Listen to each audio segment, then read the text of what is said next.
Is it live? Is it live? From Dozy Place, Government Street at Mid-City. Welcome to the Tuesday edition of Live at Lunch, 104.5 ESPN Baton Rouge. Charles Haniger along with Jimmy Ott. Max Gotro is out today. Jordan Kitch is back in the studio. Andy Isco with us today from Las Vegas. Scott Rabelais with us today, fresh off his trip to the Masters. And in between, I think we got Rabelais in between suitcases right now. He's packing up for the NCAA Gymnastics Championships that are this weekend. Is that this weekend? Yeah, this weekend. It'll start Thursday. And so he's going to be traveling tomorrow. So we moved him up a day. He'll be with us at noon. And first class, second class, no class. We always do that on Tuesdays. And lots of news going on all over the place. Jimmy, good morning. Good morning, sir. How are you? Doing great. You enjoy the weather's been really good since I've been back, man. You know, it's a little damp today, but I mean, we'll deal with it. But I just been getting out in the yard, doing a little something every day, Charlie. I'm glad we can live up to Monte Carlo's weather calendar. Our late March and early April is always very, very good. So tax day, it's always a happy day. Well. Happy after I hit the send button and it's over with. Checks. I can't tell you I was happy to do what I had to do. Checks in the mail, baby. Yeah, let's put that behind. I always feel better after I hit send. Okay, I'm done with that for now. But wasn't a whole lot of fun. Top news today is the reports from Shams Charania that Joe Dumars is finalizing a deal to be the new president of basketball operations of the New Orleans Pelicans. Yesterday, they fired David Griffin almost immediately. The news that Dumars was the leading candidate was put out there. And by the time we finished the show yesterday, that story was well out there. And you know, here's the deal with Joe Dumars. I don't know. I don't think I got to give you his playing resume. If you listen to the show, you know that Joe Dumars was a phenomenal basketball player. He's terrific at McNeese. He was a two-time champion with the Detroit Pistons for a team that mostly I couldn't stand with the bad boy Pistons. I really like Joe Dumars. Right. And then his role as a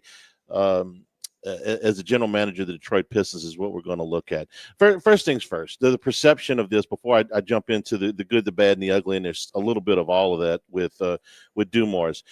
This is going to be perceived as a lazy hire because Dumars has a very well-known friendship with the front office, specifically Mickey Loomis, who is, I know, with the Saints, but they're all on the same campus.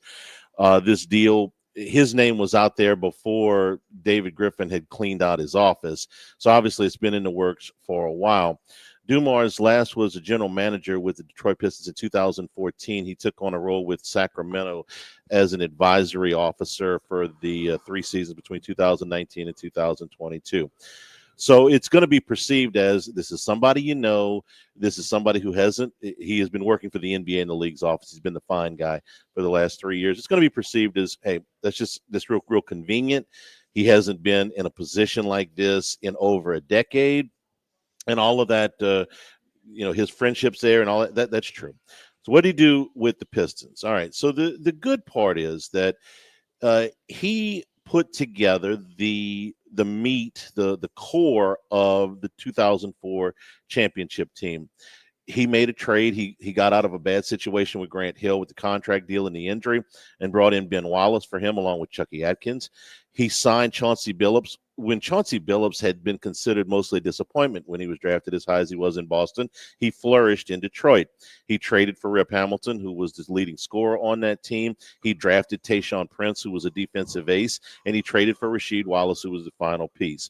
He hired Rick Carlisle, who won 61% of his games. He hired Larry Brown, who won 66% of his games and a championship. And he hired Flip Saunders after that, who won 72% of his games. That's 2000 through 2005. And off the back end of that championship, they made the Eastern Conference Finals 6 years in a row, all the way through 2008. Everything he did from 2000 to 2008, with one glaring exception that I'm going to get to in a second, was pretty good. It resulted in a championship. It resulted in a lot of wins.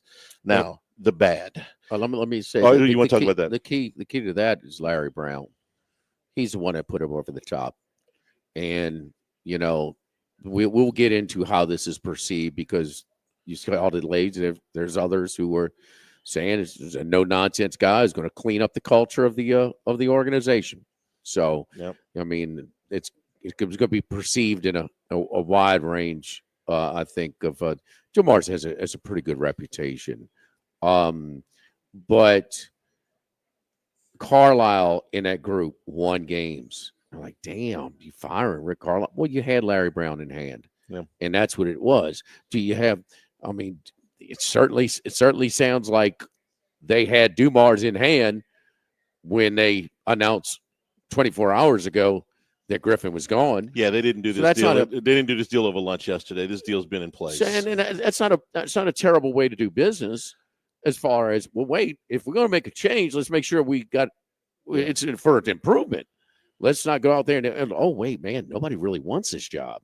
So it's not, lazy. One thing, cozy, but sometimes, Charlie, utilizing your resources through your contacts is something that some of the stronger hires made. But I remember that hire distinctly. And man, I was like, man, Carlisle's really doing a nice job. He's respected. But Larry Brown's a legend. He is, and he was the one. They beat that Lakers team 4-1. That was one of the first years of the 2-3-2 format. And I don't know how they lost the first game to Lakers, but they did. And the Lakers were heavily, heavily favored. This is Kobe and Shaq's prime. And that was the year they brought in Gary Payton and Karl Malone on that team. They were big favorites. Heavy favorites. And they beat them in the second game, and the games weren't really close. I think they may have had one in Detroit that was close, but it was kind of a romp. And I just remember playing the right way, sharing the ball, playing defense, attention to detail. Larry Brown was one of his, of course, Kansas. I don't know when they won the whole thing. I forget what seed they were, 4 or 5 or 6, maybe. Danny and the Miracles. They were 10-point underdogs in the national championship game. You win your first 5 games in the NCAA tournament, and you're still 10-point underdogs in the final. So those two are, in a Hall of Fame career, as respected as any coaches in the history of the game. And he made these were bold moves that he made to bring in Chauncey Billups, who, like I said, had been a disappointment in Boston. He was a top 3 pick and had not panned out there. Pitino's first draft. And to bring in the Celtics. The year they wanted Tim Duncan and lost the lottery, they ended up with Chauncey Billups. And to bring Rasheed Wallace in was a risk. He was a uber talent, but he was a handful. And Larry Brown coached him up, and Rasheed was, again, the technicals and all that stuff, but he was a great basketball player. He did kind of behave as about as well behaved as he was, and he was quite a talent. Yeah, Dean Smith said it's the most talented guy he's ever coached. Yeah, he coached Michael Jordan. Yeah, there's some pretty good guys that have come through there. So for between 2000 and 2005, he only made one big mistake. It was a whopper. In 2003, the Pistons, through a trade, had the second pick in the draft. LeBron James was the first pick in the draft. They had the second pick in the draft, and they took a foreign player named Darko Milicic, who was looked at as the next Dirk Nowitzki or whatever. He's a foreign player. They weren't as common at that time, but there had been some, Nowitzki being the most prominent, probably. Drazen Petrovic is a different type of player. But anyway, he was the number 2 pick. He was a bust. Never got acclimated to the NBA game. He was an absolute 100% bust. And the next guys that went in that draft were Carmelo Anthony, Dwayne Wade, and Chris Bosh, who all went on to Hall of Fame careers. Big mistake. Jimmy, we were talking about that draft driving over here today. He wasn't the only one that would have taken. It's very common. It was a very common thought. That Final Four was in the Superdome, and Dwayne Wade. They played Carmelo Anthony. No, Syracuse played Texas. I'm sorry, Kansas. Kansas beat them. Kansas was the big favorite in that Final Four. That was your boy's last games he coached before he took the North Carolina job. Roy Williams. Yeah, Roy Williams. So, and everybody's like, wait, Carmelo Anthony are doing? These guys aren't going to go second or third. Are you sure? I said, man, listen, Milicic is going too. LeBron James is going 1, Milicic is going 2. Anthony may have played his way onto 3, but it was most general managers were going to make that pick. That was the common pick. He was number 2 on the board that year, and that's what I was saying. Man, nothing they could do in this tournament that's going to change that draft board, and it didn't. Yeah. Okay, so that's the good and the bad from that section. Now, from 2008 on, it was a disaster. From 2008 to 2014 in Detroit was a disaster. These were his picks after the championship season. First round picks: Jason Maxwell, Rodney Stuckey, Aaron Afalo, Austin Day, Greg Monroe, Brandon Knight, Andre Drummond, Contavious Caldwell-Pope. Okay, couple of guys that had some years in the league, but for the most part, those were very, very bad.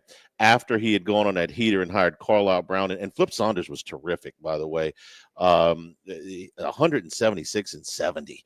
I mean, that's a haul. But after that, he hired Michael Curry, John Kuster, Lawrence Frank, and Mo Cheeks. And if the only guy you remember out of there is Mo Cheeks because of his playing career with the mostly the Sixers, I wouldn't blame you, because all 4 of those guys had abysmal head coaching 1-loss records. So he hit on the first 3 and he missed on the last 4. His personnel moves were very good prior to that 2008 season. And after that, they were mostly bad. He famously traded for Allen Iverson, who was in Detroit for about 15 minutes, but cost him plenty. He traded for Corey Maggette, who was 33 years old, played 15 games, and then retired, and it cost him a first-round pick. So again, good, the bad, and the ugly. There's a little bit of all of that. I think it's also important that he is being brought in as a president of basketball operations. There is an opportunity for him to bring in another general manager personnel type, and we'll see how they layer this thing. But if you want to see the good in Joe Dumars, there's plenty to see. If you want to see the bad in Dumars as a GM, there's plenty to see. Is this a step in the right direction? Who can say? At this point, I'm ready for something different. We went through David Griffin's resume yesterday, and there was some good things, some bad things, some bad luck, some things that happened. Matt had on his show yesterday, they asked a question. I was listening. What will David Griffin's legacy be? I know how I would have answered that question would be, David Griffin never got the team that he put together on paper on the floor. Some of that was his fault, some of it wasn't, but he never got to put his vision. It never made it from the paper roster to the floor. And would it have done it next year? I don't know. But part of that is the era of the league we're in. Mm-hmm.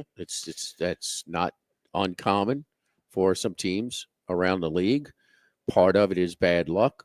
I mean, when you pull a guy from Atlanta, DeJounte Murray had been averaging 74 games a year. Even when you drafted Zion, his build was going to be, well, Roscoe used to get so, I was like, man, look at the way he's built. He doesn't have any room for error. I mean, he's going to be in tip-top shape, and he's still, man, guys. But everybody would have taken him. 30 for 30. We were doing backflips. 30 for 30 general managers would have taken Zion. No, Charlie. It's just, but there's no doubt. It's part bad luck, part these, sort of the 2 lead dogs at that time. Look like Zion don't share his food with Ingram. I mean, one's too frail and one's too dense. And it just, it's a lot of bad luck. Davis, is that totally uncommon for a small market team who's not really accomplished anything to want to go to LA? I mean, do you want to go through the list of guys that have done that over the history of the league? It's long. I mean, it's long. Okay, but did he make the best of that situation? It's hard not to say. He got the Lakers to bid against themselves. Clutch had backed them into a corner to where they had to trade him to Los Angeles. He wasn't going to go. He wasn't going to sign anywhere else. You were going to get pennies on the dollar. He actually made about as good a deal as you could make. Now, did it all work out? No, it did. I mean, there's a respected guy that turned down other jobs that were perceived to be more coveted to come on to the. I think mostly a lot of bad luck, man. No, he did. There was some rough patches in there as well. You know, drafting Kyra Lewis was a mistake. Several of those contracts were a mistake. The Yona situation, although he was a productive player, never Like, really worked out. He wasn't perfect, but I'm with you. I think there was a lot like, more Dyson circumstances. Daniels didn't do anything here. He's contributing now. He led the league in steals. I by a lot. Yeah. By a lot. I never But, thought. I mean- we disagreed on him. I thought he had a lot of potential as a defensive guy. Well, He's never a big he's offensive showing guy. that trouble. Yeah. That's fine. Potential's fine, but Well, they he drafted him when he was 18. You know, it Okay, was going to well- take a minute. I never thought of him as a superstar, but anyway, he was a Jackson Hayes, he can't even get on the floor. He's Jackson playing Hayes all was a kinds of bad- minutes. Jackson Hayes was a bad pick. Well, he's playing all kinds of I'm minutes. sorry, was a bad more player. minutes now. Right. You know, it's a bad player for New Orleans. So some of those things. I think this after you get through how he layers the front office, and we'll see what he does there. Was Willie Green a bad hire? Well, Willie Green had again increased the number of wins 3 years in a row before the bottom fell out this year. That's question. They're really 1 and 1A. What are you going to do with Willie Green? And there's significant interest from Phoenix, where he played, where the owner likes him a lot, where they just fired Mike Budenholzer yesterday, that they may want him. That may work out for both sides. He may want to change the scenery, and Phoenix may want him. The second thing is, what are you going to do with Zion Williamson? Are you going to actively take a look at trading him, or are you going to build around him? And you got to make that decision. If you're going to move with his contract the way it is, now's probably the time to move. You got one guaranteed year left on that thing. So are you going to ride with him, or are you going to move him? That's actually a much bigger question than who the coach is going to be. What about that perception that he's going to kind of clean up this culture, this underachieving organization? It's a bold task because Stan Van Gundy was brought in to do the same thing, and he was an old school taskmaster. Well, they ran him off in that's 9 what I'm about months. to say. The league has changed a lot since Joe Dumars was last a general manager and a player. Yeah, absolutely. A lot. And that's the real question. Would you bring Bill Polian back in to build your football team? He was a terrific GM in his day, but he's been out of the league for 12, 15 years. I don't know if he can clean up can he get this thing righted? I don't know.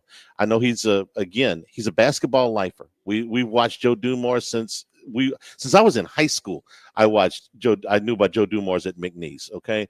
So it's not like this guy's not qualified, but is he the right guy right now? And I know how it's going to play. That's why I wanted to be fair with him today, because everybody's blasting his hires. But this is good old boy network. They know him. He's a friend. They're going to bring him in, and he hadn't been in the league in 10 years. I want to be fair. I don't know if this is going to work or not, but it's not like Joe Dumars has never accomplished anything in the league. Who they say is more qualified. Oh, you could go. Well, Denver just fired their guy. I mean, you could get a package deal with Mike Malone and him. I mean, Jokic is the only star there. He ran Malone off. I guess he had to. I mean, how else would you let him go? He's not that very far removed from a championship, and they're good. They had been at odds with Malone had been at odds with management. And that's him in the gym with ownership, I should say, since going back to probably right after Christmas. It didn't appear that Joker was behind it.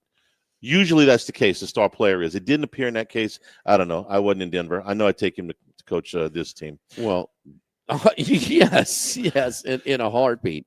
We're over at Doe's Eat Place today on Government Street in the heart of Mid-City, and you think about Doe's, you think about those big steaks. It's a casual steakhouse, and it's just that simple. I mean, you can come in here, come as you are. Over here to Doe's Eat Place. No need to get all dressed up. Not the case. You get the big steak, a lot healthy portions, hand-cut fries, all the different sides that they have over here. Start off with the famous hot tamales that everybody loves to share on the table before their meal. And but we're over here for lunch, and great burgers and chicken sandwiches. You can get it grilled, blackened, or Nashville hot fried. That with different aiolis and cheeses and toppings, grilled onions, if you will. So you kind of build your own chicken sandwich or burger over here. And then the plate lunches that are That chicken fried steak is I haven't seen anything as big as that. That is unbelievable. The hamburger steak, you can get it with the hand cut fries or the mashed potatoes with the gravy. You can do the fried catfish plate. You can do the spaghettis and meatball. Homemade meatballs here at Doe's are a hidden secret. There is no doubt, man. So come on, check us out for all the different lunch specials that we have over here, because a lot of these, the lunch menu is completely different from the dinner menu. Doe's Eat Place on Government Street in the heart of Mid-City. Tell Scott and the staff you heard us talk about it on 104.5 ESPN Baton Rouge. Live at lunch, 104.5 ESPN Baton Rouge. Live at lunch. Looking to buy, build, or refinance a home? At GMFS Mortgage, we make it easy because we're local. Our underwriting and processing happens right here in the Baton Rouge office. That means faster approvals, smoother closing, and real people who understand your needs. For over 26 years, we've helped our neighbors in Louisiana achieve the dream of home ownership. Visit GMFSmortgage.com to get started today. We are GMFS Mortgage, your local lender. GMFS. NMLS number 64997 is an equal housing lender. Mortgages originated at 7389 Florida Boulevard, Suite 200A, Baton Rouge, Louisiana 70806. This hour of Live at Lunch with Ott and Hanny is brought to you by Dana Brown at the law offices of O.C. Brown, 343-1111 and ocbrown.com. Roto-Rooter for all your plumbing needs, 925-8710. Supreme Rice, grown, milled, processed in Louisiana since 1936. United Community Bank, the local way to bank big. Tex Morris at Edward Jones Investments on Jefferson Highway, 928-8659. Total Maintenance, your one-stop shop for AC, electrical, generators, and plumbing. Service today, every day for Total Maintenance and Coastal Capital Advisors. Markets evolve. We adapt.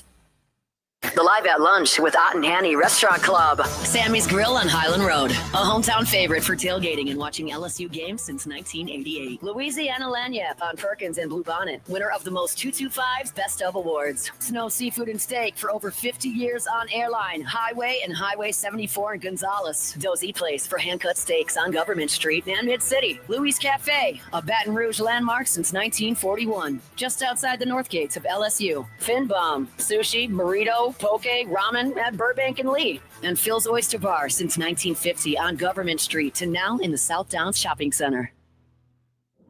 Our 2025 Dreams Come True Radiothon presented by the Baton Rouge Clinic is happening right now, and we couldn't make dreams come true without your help.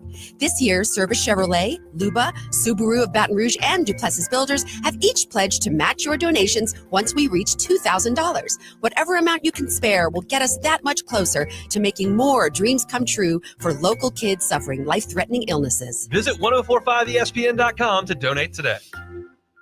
Workbox can handle all of your movable storage needs, commercial and residential. Our shipping containers come in various sizes, 8x8, 8x10, 8x20, or even 8x40 feet. Not just one size. These units can be customized for any use. Custom lunchrooms, offices, work sites for plumbers or welders, dual purpose, part office, part storage, climate control, shelving, lighting, using different materials, whatever you need. Give my buddy Martin Padial at Workbox a call at 343-4886, 343-4886, and workboxllc.com. Sammy's Grill on Highland Road since 1988. A hometown favorite for tailgating and watching LSU games in a casual atmosphere with the friendliest service. Right now, we're boiling crawfish 7 days a week. Monday through Friday, first batch comes out at 5 p.m. Weekends at noon. Sammy serves a wide mix of authentic Louisiana food prepared to order with the best ingredients available. Fresh Louisiana seafood, Cajun favorites, burgers, and po' boys, all built from scratch. Our kids' menu and popular appetizers are sure to please the pickiest of eaters. Sammy's Grill on Highland Road near Starring since 1988. We're here to examine things that get better with age, like this bottle of Chateau Lafite Rothschild, vintage 1877. Age can make things more valuable, like this Picasso from his Blue Period, 1904. And treasured,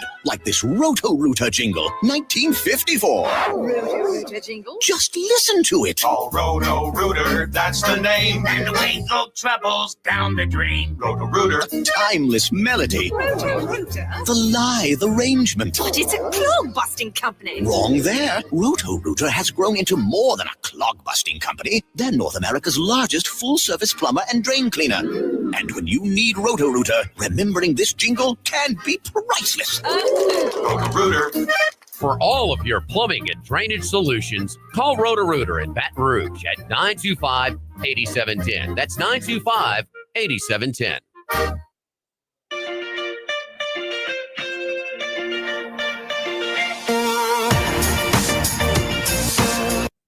Live Live at Lunch with Ott and Hanny from Joe's Eat Place on Government Street on 104.5 ESPN, Baton Rouge. Remember, you can always get the show on demand, LouisianaSports.net and 104.5ESPN.com. New Handycast dropped yesterday on LSU's sweep this past weekend at the hands of Auburn. You can get that on YouTube right now.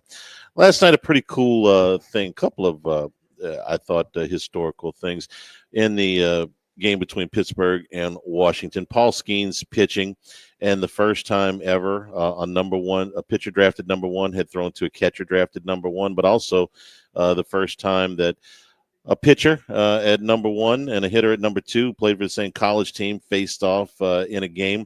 Skeens was magnificent last night. In 6 innings, he only gave up 3 base runners. He struck out 6, gave up 1 earned run, and bounced back from the worst start of his short pro career last week against St. Louis when he gave up 5 runs in 6 innings. It was the first time he'd ever given up 5 runs in a start. Skeens for the year, the ERA is 2.96. It's 26 strikeouts. It's 3 walks. Jimmy, I think you told me yesterday he's still a co-favorite for the Cy Young early on. Slight favorite now after last night, plus 250 down at the Queen at the DraftKings outlet in Hunter Green. Who's off to a magnificent start, is plus 300. It's a slight favorite. They were co-favorites before last night. His ERA dips below 3, like you talked about, 2.96. His whip, keep in mind, 1 is really good. He's 0.74, so he's really not walking anybody. The 2-2 record is very deceiving. He's pitched much better. He had the one bad outing against St. Louis, but he's 2-1 now. I thought he was. Oh, that's right. He took a no decision in the other loss. That's correct. For Cruz, it's been a lot tougher go. Listen, this is his first full season in the big leagues. You expect there to be, some growing pains somewhere along the line, but I didn't expect he would get off to this rough of a start. Skeens retired in both times he faced him last night. Cruz off to a 5 for 47 start, 106. But worse than that is he's not getting on base at all. He's got 2 walks and 19 strikeouts on the season, and I didn't expect that he would struggle. 18 strikeouts, quite as much as he has. I mean, the on-base percentage is 143, and they've sat him down for a couple of games. He's too good a hitter to go like that for long, but it's a very, very rough stretch for Cruz here to open this season. 50 at-bats is – look, it ain't the whole season. It ain't nothing either. What did he hit last year? He had 218 in 119 at-bats. So he played about a month. He started 31 games last year, and he had 218. But there was a little bit of power with that, too. I mean, in 119 at-bats, he did hit 3 home runs. He did have 5 doubles. It wasn't anything spectacular, but it wasn't bad either for rookie getting called up late in the season. You want to see what you got? Okay. But he's off to a really, really tough start. His last 10 games, he's got 36 at-bats, 5 hits, and 1 walk. I mean, you can't. 18 strikeouts and 2 walks for the season. Man. That to me is a lot more. 5 for 47. If you're putting the ball in play, none. No. I mean, he hasn't driven in a run. 106. He hasn't driven in a run. If no RBIs, that's what I'm saying. If he had put a lot of balls in play. I mean, you've been to the plate 47 times and you struck out 18. That's bad. I'm sorry. I love the kid, but that's bad. It just doesn't seem like he's putting the ball in play a whole lot. He's struggling. I saw both of the at-bats. Not against Skeens. I mean, everybody struggles against Skeens. I watched the 2 at-bats last night because I was curious, but he's struggling all the way around. Hope he gets it together. Jackson Holiday, got called up last year. They sent him back down for a little bit. Yeah. It kind of looks like this might be the That's a great example, because Davey Martinez, they were blowing it up, and they rebuilt, and they're way more competitive. They're improved, what they've been the last. You remember what years. he hit when and he came back up?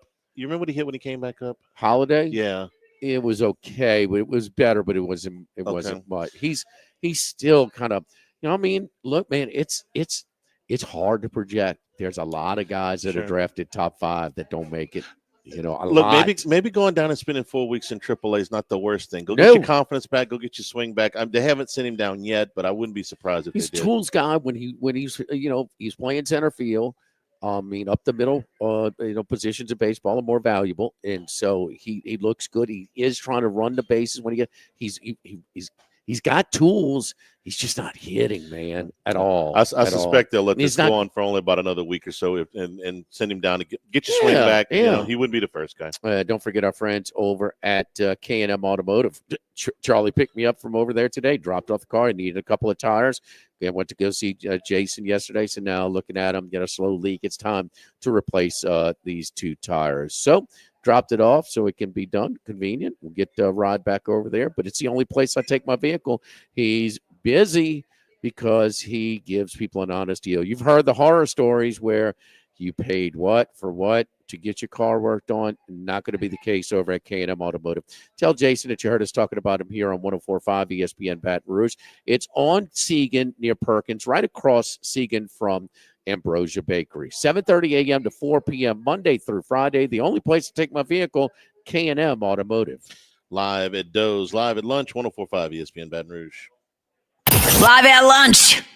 Congratulations are in order for one of my favorite places to eat, Snow's Seafood and Steaks, celebrating its 50th anniversary. That's right, since 1971, Snow's has been serving a wide assortment of menu items to please everyone. Steaks, seafood, gumbo, homemade soup, salad, specialty cocktails, great wine selection, and oh yes, the best white chocolate bread pudding that you'll find anywhere. It's the total dining experience. Happy 50th anniversary to my friends at Snow's Seafood and Steak, Airline Highway at Highway 74 in Gonzales. By now you know that we do our show every other Tuesday at the Crown Town Room at Doe's Eat Place. The Crown Town Room is ideal for larger groups, or if you just want to watch the game on one of our 3 large TVs. The tamales are the most popular appetizer, but don't forget the seared tuna with a sriracha glaze for the perfect blend of sweet and spicy. You can't go wrong also with the flash fried oysters or the shrimp. The porterhouse is the perfect steak to share. Strip on one side, filet on the other, prepared at different temps if you like, bone in to maximize flavor. Doe's Eat Place on Government Street, just off Acadian in the heart of Mid-City. This is Charles Haniger for Total Maintenance. Now is the time to get your AC cleaned and checked before those sweltering temperatures arrive. Ensure your unit is performing at max efficiency, lower your monthly bills, and prolong the life of your central air conditioner. Right now, mention my name or Jimmy Ott and get $100 off that service.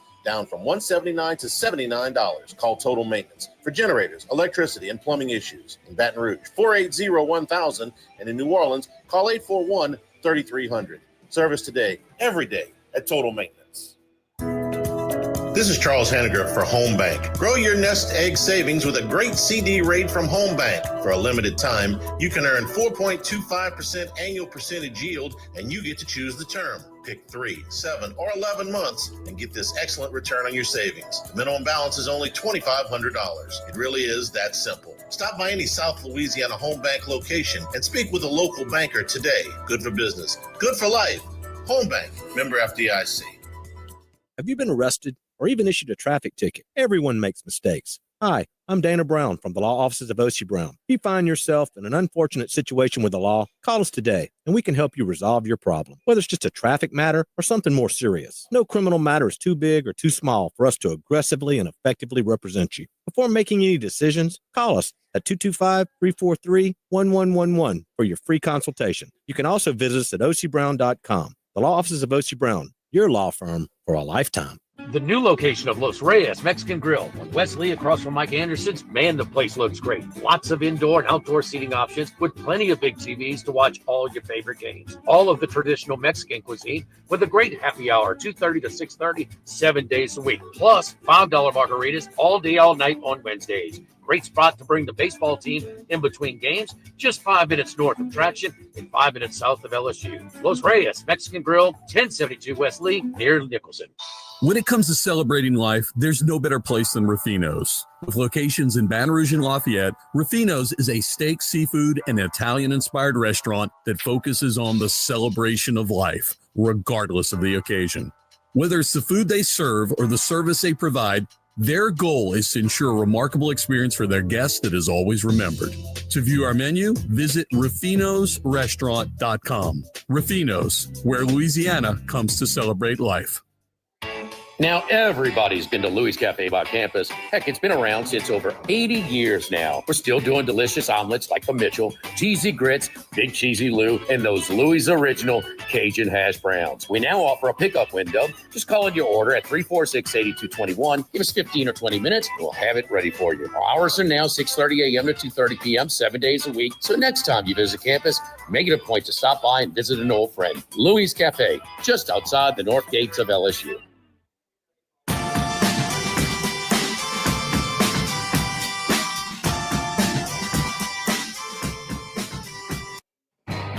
Heading out to Las Vegas, deep in the desert, lives one man.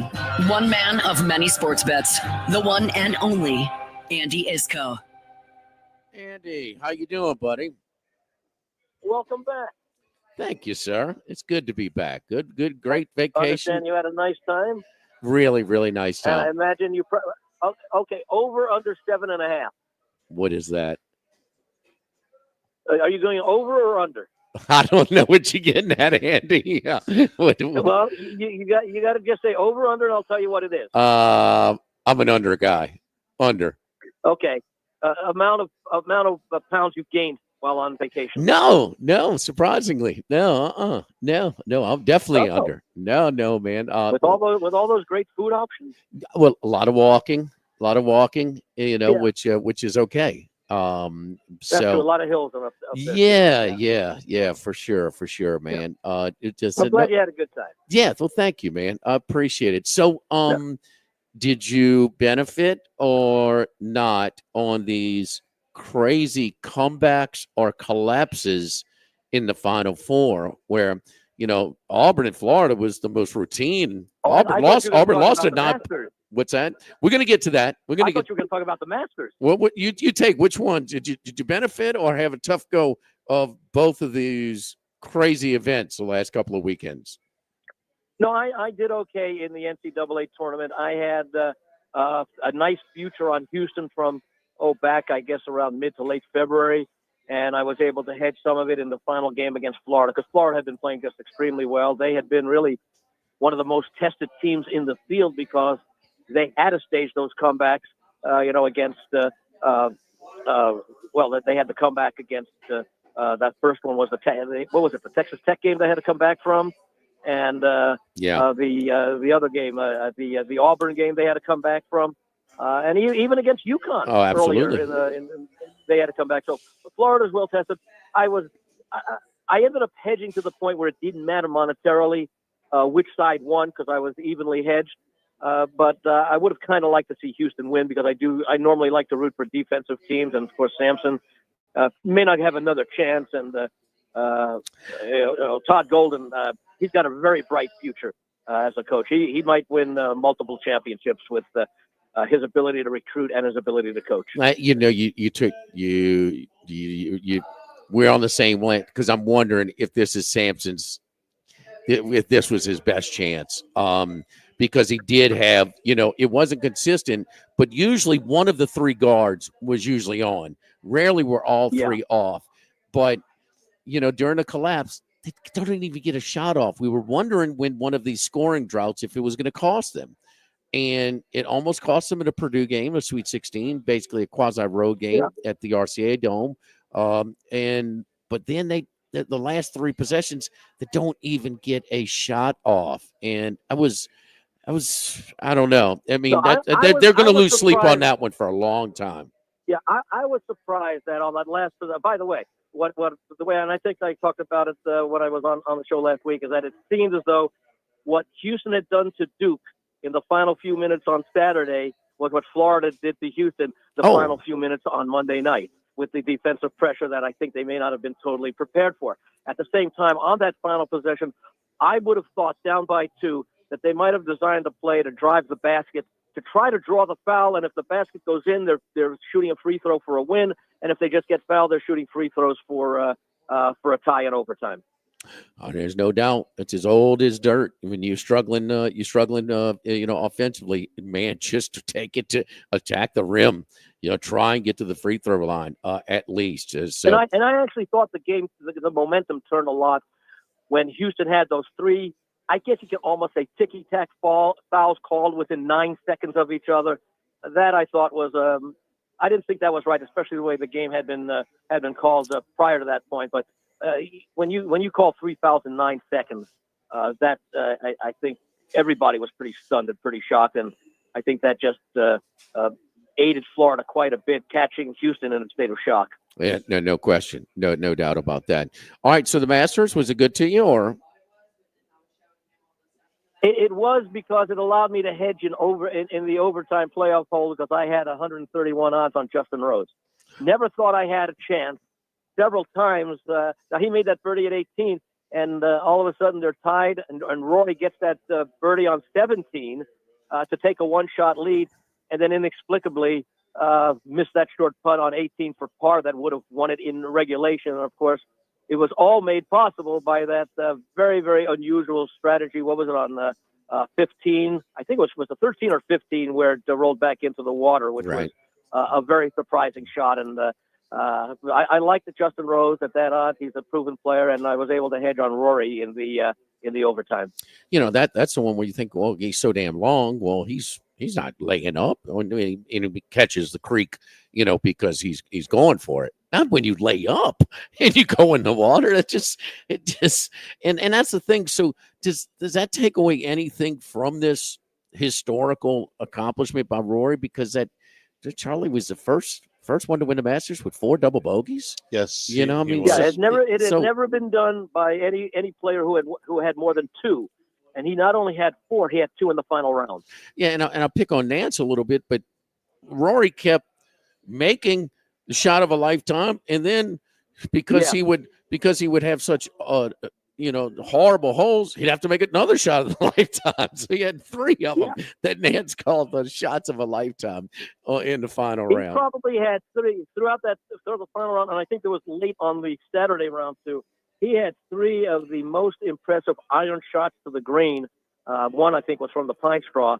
I think that was on Saturday, maybe. Yeah. I mean, he played brilliant golf, but he also fell victim to some of the demons that he's had in the past, and this time it happened to win. It was certainly exciting. I also had a little bit on Oberg, who played extremely well until the late. I mean, he was part of that 3-way tie at 10 under late in the round, but maybe the experience just was a little bit overwhelming, although he did finish second last year with a similar late 4th round run. So he's got a bright future. And I guess really the disappointment had to be DeChambeau, although he sort of hinted to it even on that post-round interview on Saturday when he said his game, he sort of alluded to the fact that his game was not as sharp as he would have liked it to be. DeChambeau, this was for the taking.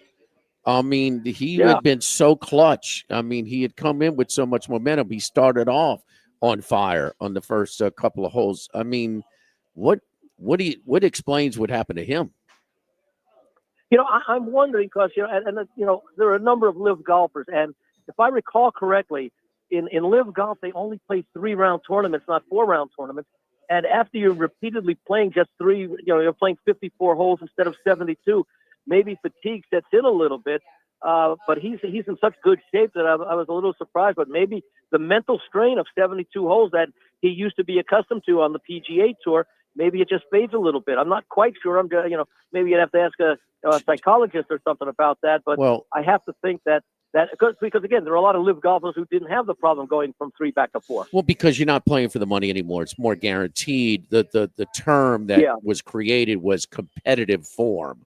Would these guys maintain, that drive, that competitive form, where they had to experience the stress and the pressure on these shots? He's the guy that's maintained it more than anybody, huh, Charlie? And I would because Cameron Smith is nowhere to be found. No, I would say that the pressure of the Masters, because we've seen him do everything else quite recently. He played against Rory in a final round at a major last year at the U.S. Open and won. But this was different. Why? Because it's the green jacket. It's the most hallowed thing in the sport. And to say nothing of the fact that Rory McIlroy has gone for something that only 5 people have ever done. I think maybe that got to him. It didn't get to him at the end of the round 3 and early round 4. I mean, no. I think that there's something to the idea, the back 9 of the Masters, that I think it got to him. Well, yeah. one thing I believe in is you watch these golfers, pay attention to sports, period. Teams or players that are chasing the lead and then protecting the lead. And it's a different mindset. I agree, but we've seen him do everything else. We've seen him win a major. We've seen him beat Rory. We've seen him go 4 rounds since he's been to LIV, but we've never seen him against Rory at the Masters on the back 9. I think that's what it was. But let's see him in the U.S. Open and do just fine. That was pretty clutch shot. He beat Rory at the U.S. Open in the 4th round. But the Masters is just to you. You think it's more, that much to them? Yes, I do. Okay. I think the Masters is different than anything else in golf. Yes, I do.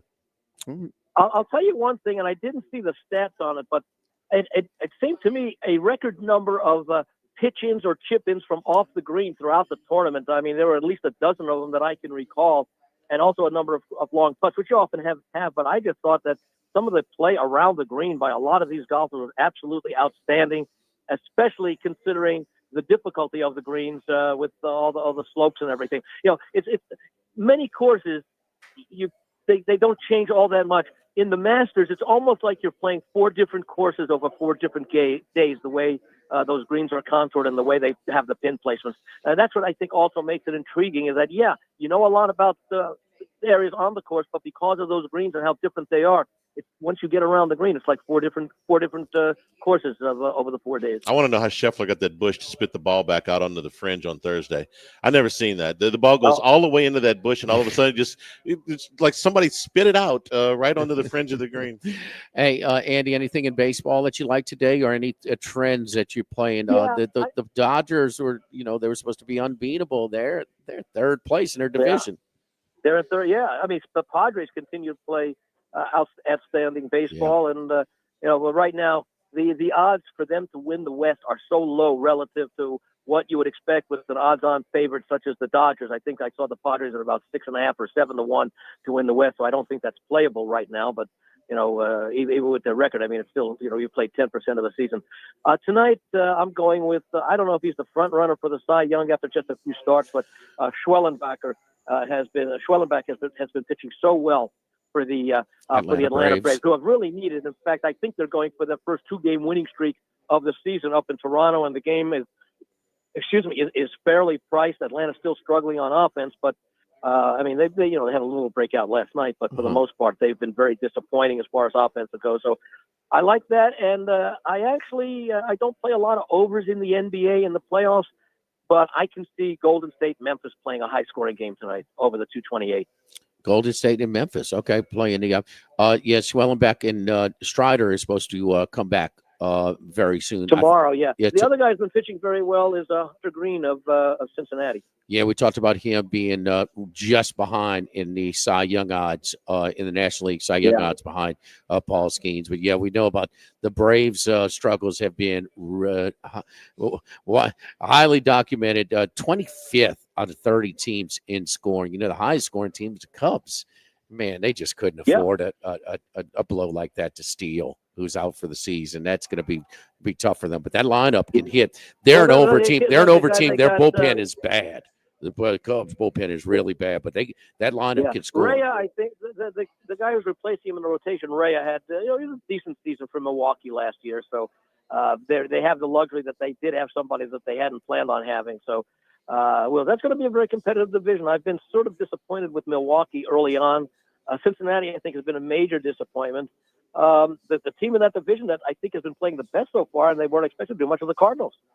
No, the Cardinals. I mean, you see the stands. It is lightly attended. I mean, it is unusual, but they're just they're in full rebuild mode. So 5 of 6 though for the Reds. So the Reds are my preseason pick in the Central. The Cubbies are going to be certainly more of a factor, but I still like Cincinnati, who's at even money now at 500. That's who I had at the start of the season as well. Yep, and Lodolo. I'm expecting guys like Martinez to pick things up as well. Yeah, the kid going against Castillo today, Nick Lodolo, he's been outstanding as well. ERA under 1 and a .7 whip. So I like him tonight against Castillo, the former Cincinnati Red. Yeah, I just didn't like. I haven't liked a lot of the struggles that the offense has had, considering the players in that lineup. Those what do I have? A back-to-back 1-0 losses, like 3 in a row, and 3 in a row. Texas at home. Yep. All right, It's Andy. a long season. Great stuff as always, buddy. Good to have you back, man. We appreciate it. I'll talk to you next week.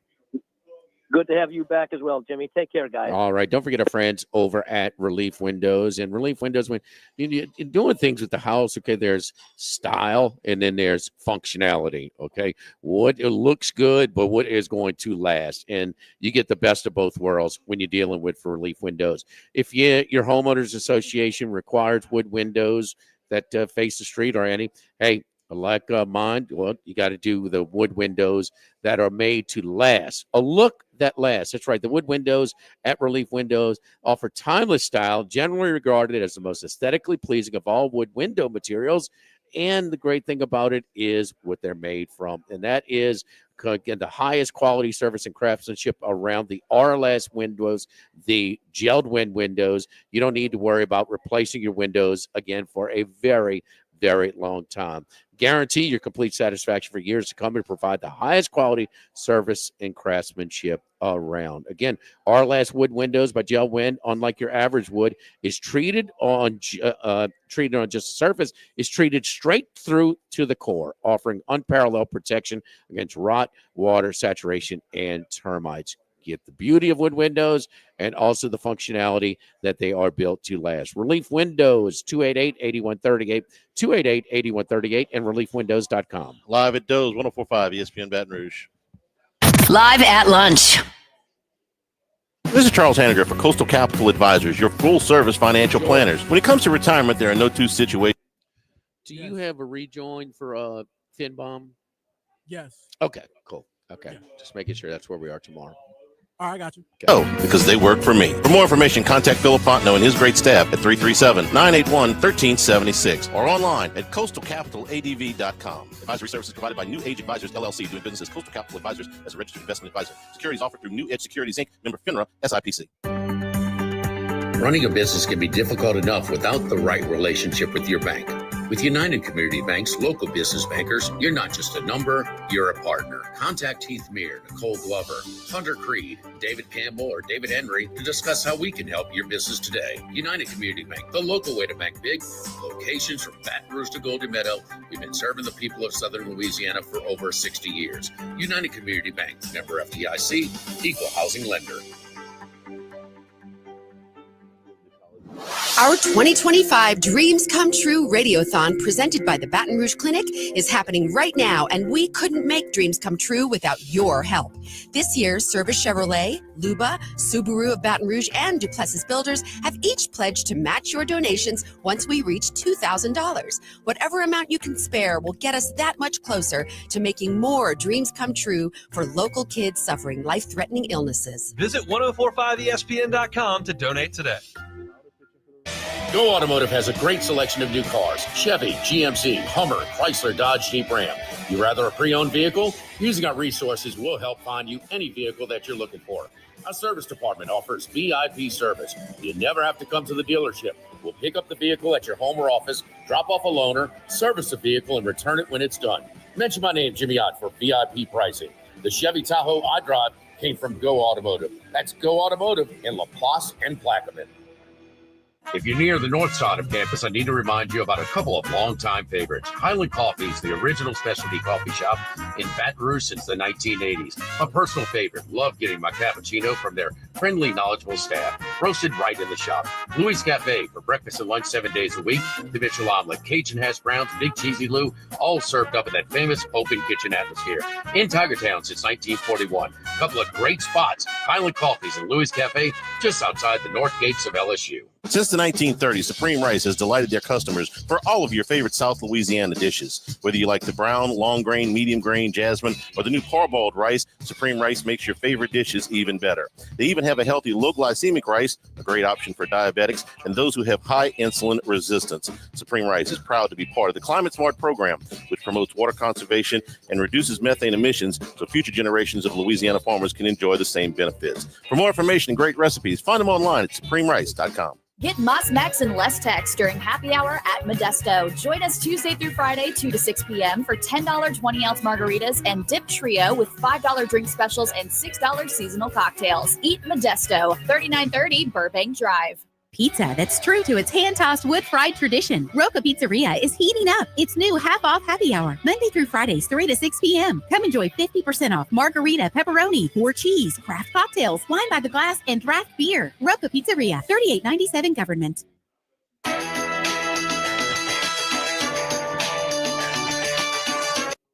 Live at lunch with Ott and Hanny from Doe's Eat Place on Government Street on 104.5 ESPN, Baton Rouge.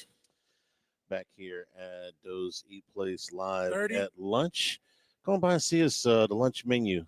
Underrated, I think, compared to the steaks. It's just most people come to Doe's to get their steaks for dinner, but we got a completely different menu for lunch. It has generous portions. That is for sure. Scott Rabelais will be with us. He is on his way to the NCAA championships. We'll talk with him about that, plus the Masters when we return. Here at Doe's Eat Place, 104.5 ESPN Baton Rouge.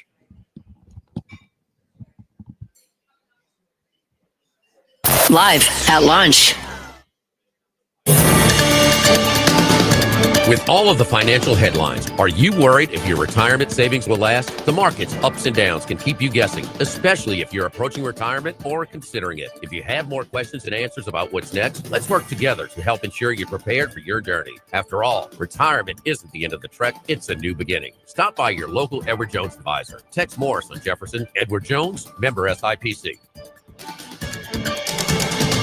The Grand Bayou Casino, conveniently located off I-10 at exit 139 in Crow's Head, offers the latest video poker machines 24 hours a day, 7 days a week. Got a great staff at the Grand Bayou Casino. Our inviting staff will greet you with complimentary coffee and sodas as you enjoy listening to the curated tunes in our comfortable seating. Make the trip to Grand Bayou Casino, where players are welcome. The Grand Bayou Casino, I-10 at the Crow's Head exit. If you or someone you know has a gambling problem, call 1-877-770-STOP. The Grand Bayou Casino. This is Charles Hanniger for Coastal Capital Advisors. When it comes to retirement, no two situations are alike, so Coastal Capital Advisors will tailor a plan for your family's needs, no matter your age or your financial situation. The bottom line is Coastal Capital Advisors will work with you and build a lifetime relationship. I know, because they work for me. For more information, contact Philip Fontenot and his staff at 337-981-1376 or online at coastalcapitaladv.com. Advisory services provided by New Age Advisors, LLC, doing business as Coastal Capital Advisors as a registered investment advisor. Securities offered through New Age Securities, Inc., member FINRA, SIPC. Baseball and softball players of all levels get the competitive edge you've been looking for at Total Diamond Performance. Do the same lessons, camps, classes, and clinics used by top college and MLB organizations. Everything from mental performance, in-game video, and data analysis to improve pitching, throwing velocity, bat speed, and fielding. Total Diamond Performance is tailored around the individual player to build strength and athleticism while also cleaning up mechanical deficiencies. Matt Mastretta applies what he's learned working in player development with college and MLB teams. Total Diamond Performance, 931-3730. That's 931-3730. This hour of Live at Lunch with Ott and Hanny is brought to you by Dana Brown at the law offices of O.C. Brown, 343-1111 and OCBrown.com. Roto-Rooter for all your plumbing needs, 925-8710. Supreme Rice, grown, milled, processed in Louisiana since 1936. United Community Bank, the local way to bank big. Tex Morris at Edward Jones Investments on Jefferson Highway, 928-8659. Total Maintenance, your one-stop shop for AC, electrical, generators, and plumbing. Service today, every day for Total Maintenance and Coastal Capital Advisors. Markets evolve. We adapt.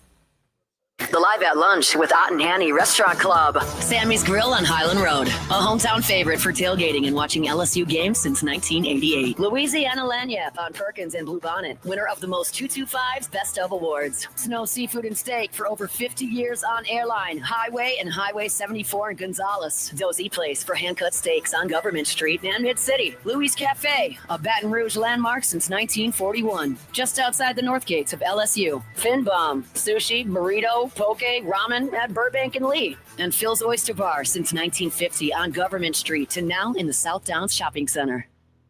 For service you can feel, you gotta call Capital City Comfort. Spring is here, and the experts at Capital City Comfort want to guarantee your comfort with a new energy-efficient Rheem HVAC system. This spring, take advantage of special financing and expert installation on all new units. For service you can feel, you gotta call Capital City Comfort. Visit capitalcitycomfort-br.com. At Lewis Mechanical, no plumbing job's too big or too small, and we have the best technicians around. Lewis Mechanical specializes in both commercial and residential plumbing repairs. Lewis Mechanical, keeping plumbing humming. Insurance companies have teams of professionals to fight your claim. If you want to know what your case is really worth, I'm Spencer Callahan. I'd like to help. Spencer Callahan is the one to see. Call 387-2323. LA filing number 16-7970. WNXX Jackson, KNXX Donaldsonville, and WDGL HD2 Baton Rouge. This hour brought to you by Spencer Callahan Injury Lawyers, LA 21 12681. Offices in Baton Rouge.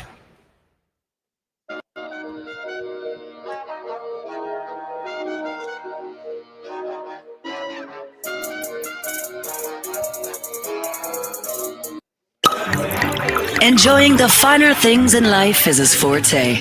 Let's bring in Scott Rabelais from The Advocate.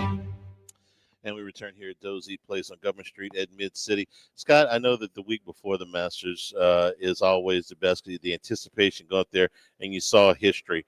Are you in a little bit of a funk when you get back? Is like the vacation hangover? You know, you get back, it's like, man, I'm not going to be able to go back to Augusta for a whole nother year. Are you okay today? I just wanted to check on you.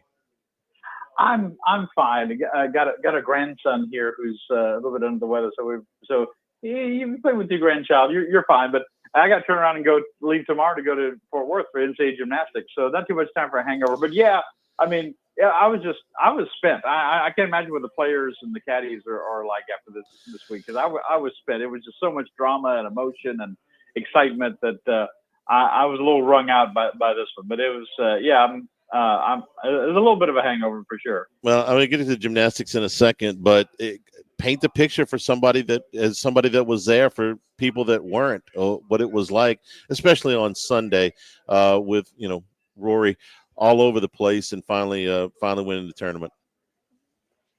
Yeah, I mean, it's set up, going to the final round. He's got a 2-stroke lead on DeChambeau, who beat him at the U.S. Open at Pinehurst 2 years ago, last year. And you're thinking, three things going to happen. Rory's going to hold on to win. He's going to blow it again. And then, what happens? What's the fallout of that? Probably to DeChambeau. Or maybe someone comes out of the pack and makes a late charge, like we've seen happen a lot of times at the Masters. And, Rory held on, but Justin Rose made the late charge. A great 66, made a great putt on the end. You could just sense the anticipation, Charlie. I went out there. I was out there by the practice green and the first tee when they were going out for the final round, and people were so amped up when Rory came out to putt. They were cheering and groaning when he'd make or miss a putt on the practice green. And then Bryson comes out, and they're excited for Bryson. And I wanted to judge the fan reaction, because Bryson's got a lot of fans, especially all the YouTube stuff he does now and everything. And he's really, you got to hand it to him. He has really tried to remake his image and become a lot more mature player and person, I think. But I think the roars for Rory were a little bit louder, maybe 55-45. And of course, as the round went on and Bryson fell out of contention, they're pulling for Rory and poor old Justin Rose. I don't know how many people he had pulling for him in that playoff, but it was a thrilling day, and it was just the back and forth. I mean, Rory double bogeys the first hole, then 3 holes later he's got a bigger lead than he started with, because Bryson bogeyed 2, 3, and 4, and Rory birdied 3 and 4. Then he makes the mistakes and he hits the great shots. I think it's one of the attractions of McIlroy. It's kind of like Phil Mickelson. He can make some tremendous shots and has tremendous talent. He can also make some really bad mistakes, and obviously we saw really bad mistakes on 13 and 18 with the wedge, with a wedge in his hand. I hit the 13th green with a wedge, Charlie, when I played Augusta 4 years ago. Okay, here we go. Well, Charlie, he laid up. No, that was. I was absolutely amazed. I could not, but flabbergasted that he missed that shot. And like Max said yesterday, you know what? He's aiming right, because that shot usually goes left on him, and it went right where he aimed it. Justin Rose, I don't know that anybody. He's impossible not to like, but he also doesn't inspire that. Oh, that's my, these galleries or anything. I mean, he's just a gentleman and a great golfer. I don't know that anybody goes out there and goes, Justin Rose is my. He's just as steady as it comes. And if he'd have won, I think everybody would have appreciated that he won. But he doesn't have the biggest galleries over there. I mean, compared to some of these other guys. No, but he's had a very nice career. I mean, he came very close to winning the Masters in 2017, lost the playoff to Sergio Garcia, won the U.S. Open, beating Phil Mickelson. Phil's last really good shot at the Masters, the U.S. Open in 2013, won a gold medal in the Olympics, has been number one. He's had a very nice, borderline Hall of Fame career at this point. I think the Masters would have put it over the top. And, at 44, going on 45, this is his last chance. It might be. It might well be. So, but he handled himself with extreme amount of class. And I think there's a relationship, a friendship, an appreciation between him and McIlroy. And he was just I will say this, it will make it easier to pull for Justin Rose if he's in a situation like this again this season or in the near future. I think some people were, because he just goes about his business. Yeah. And he's got fans for sure. They're just not loud, Yeah, and but Scott, and listen, so the DeChambeau thing, and he certainly used modern technology and social media to try and reshape his image, and he's going out of his way to try and please the fans. That scene leaving 18 after he drilled that bomb to pull within 2 and secure his position in the final group with Rory was fun. It was just fun for the patrons who are just forced to behave so much. They could kind of unwind a little bit, so that was fun. But man, some of it is just over the top disingenuous, man. I mean, it's a little much, huh? For me, it's a little much. I've always said I was a Nolan Ryan fan. Strike you out and put his head down and walk back to the dugout. No theatrics or fist pumping or anything like that. It's just, I got you out. I'm going back to sit down. And I kind of like that. It was very different watching their body language. These men came off of 18 on Saturday. Rory hardly even looked up as he's going through that path that they take from the 18th green to the clubhouse where they sign their scorecards. And DeChambeau is high-fiving everyone. Now Rory hugged everyone on the property after he won, obviously, on Sunday. But it was very different, and you could see the pressure. The two, and it seemed like it suited Bryson's personality and his style to be the pursuer. 2 strokes back, you'd rather be 1 stroke back, but it seemed like he was in a perfect ambush spot for Rory. And Rory's like, you gotta hold on to the lead, and it's hard to be as aggressive. But guys, when he finally won, guys, I don't know, when have we ever seen an athlete who you just could physically see the relief, and the weight just rolling off of him as he just broke down and sobbed. And I admit, I teared up. I did. I mean, just because how much this meant to him and know how much he's dealt with all this stuff. And look, now the next person in line is Jordan Spieth, probably, right? He's going to the PGA next month. That's the one major he needs for the career Grand Slam. But I don't think Jordan Spieth is going to face nearly the kind of scrutiny and second guessing and wondering if he's ever going to do it that Rory McIlroy has faced for a decade. I don't think it's going to be as intense for him. Maybe I'm wrong, but I don't think it's going to be quite the same. No, he's not playing at the level that Rory is playing coming into this thing. So he's not going to be one of the favorites the way Rory was. And I'll tell you, when he wrote down that emotion, I'll tell you what it reminded me of. When Michael Jordan won his first NBA title, he's crying on the trophy, and you could tell. He'd come close, and the Pistons had beat the crap out of him physically, and then he got over the top, and his dad was there, and I don't know. That's what I thought. Yeah, of. because it was hard. It was a struggle, and so it is appreciated. And none of that I felt was disingenuous. Was over the top. I mean, it showed you just how much pressure he was feeling when he finally, and thank God he put it to where, because if it's 5 to 6 feet away, that would have made it a whole lot more interesting, if he's going to miss another one. So, I mean, my gosh. So, and Bryson, you listen to the post tournament, the Saturday post round interviews with Bryson and with Rory, and they were completely different. Bryce is like, I got him right where I want him, and Rory's totally downplaying it. Totally downplay, like just no, we're just going to play. And Bryce is like, he thought he had him in a spot where he would cave again. And man, the first 2 holes, it looks like he is. And he shot Did y'all see 73. He gave him an opportunity. Yeah. Did y'all see that Bryson said that Rory did not speak to him during the final round? Yeah, I did, but it was more of a focus thing than a Well, that's the best way for him. No, man. Look, however you handle it. I mean, hey, look. I'm trying to win the golf tournament. I have no problem. Scott, what I want to know is how big is it now that you had a great Masters on, just the entertainment, the lead changes, the schizophrenic round by Rory on Sunday, but how much is it now that golf hit it big without Tiger? That's a very good point, Jimmy. I think it's really big because obviously the last time we saw anything that was engendered this kind of reaction from people from non-golf fans, right? Just the average sports fan that was this into a golf tournament was when Tiger won in 2019 to win his 5th. So yeah, this is big. I mean, like Tiger, obviously he didn't even attend the tournament this year, even the Champions Dinner. So yeah, he's whether we see him play, he's going to be 50 in December. So whether we ever see him play at a highly competitive level again, I'm very skeptical. I've been skeptical of him before. So golf has to move forward, and look, Rory continues to carry that banner, right? You have people like Brad Faxon, the former PGA Tour pro, his putting coach, says he thinks he could double his total of majors. And wouldn't that, isn't that going to be an interesting chase to see? 3 men have won double-digit professional majors: Jack Nicklaus, Tiger Woods, and Walter Hagen, way back in the day.